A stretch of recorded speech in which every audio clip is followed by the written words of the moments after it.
টাঙ্গন নদীর জলে প্লাবিত বামনগোলা ব্লকের বামনগোলা ও গোবিন্দপুর মহেশপুর পঞ্চায়েতের পারহবি নগর ও ঠ্যাংভাঙা গ্রামের বিস্তীর্ণ কৃষি জমি। রাস্তা ভেঙে ওই এলাকায় জলবন্দী হয়ে পড়েছে প্রায় 40টি পরিবার। ওই এলাকাতেই রয়েছেন তারা। টাঙ্গন নদীর ভাঙনের ফলে আতঙ্ক ছড়িয়ে পড়েছে গোটা এলাকা জুড়ে। বেশ কিছুদিন আগে রাতভর প্রবল বৃষ্টি হয়।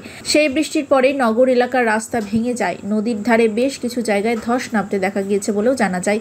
প্রশাসনের কাছে এ নিয়ে লিখিত অভিযোগ জানায় গ্রামবাসীরা। নদীর বাঁধ পাথর দিয়ে বাঁধানোর জন্য আবেদন জানানো হয়। গ্রামবাসীদের অভিযোগ, প্রশাসনের তরফে কোনো ব্যবস্থাই নেওয়া হয়নি।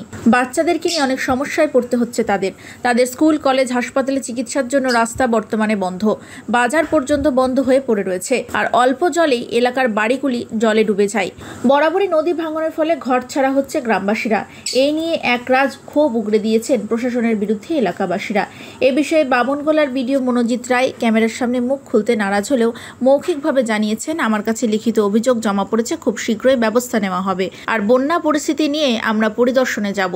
যা ব্যবস্থা নেওয়ার খুব তাড়াতাড়ি নেওয়া হবে। এখানে কি সমস্যা আছে, অনেক দিন থেকে এই নদী বানটা হওয়ার কথা, কিন্তু হয় না। এখান থেকে অনেক জায়গা ভেঙে গেছে। আমাদের এখানে ভেঙে যে এখানে জল হয়ে আমরা খুব আতঙ্কে আছি।